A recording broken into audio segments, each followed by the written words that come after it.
Here I have VIVO Y36, and today I'm going to show you how to enable portable hotspot on this device.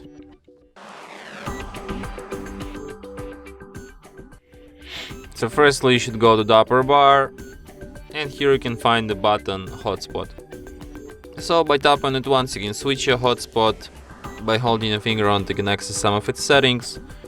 For example, you can change its name.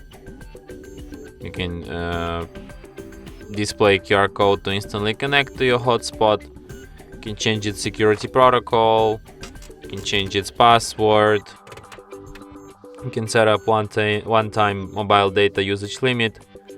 You can set up maximum amount of allowed connections. You can set hotspot to turn off automatically when no devices are connected. And you can also change its AP band. So yeah. And that's it. Thanks for watching. If you find this tutorial useful, don't forget to hit that like button and subscribe to our channel.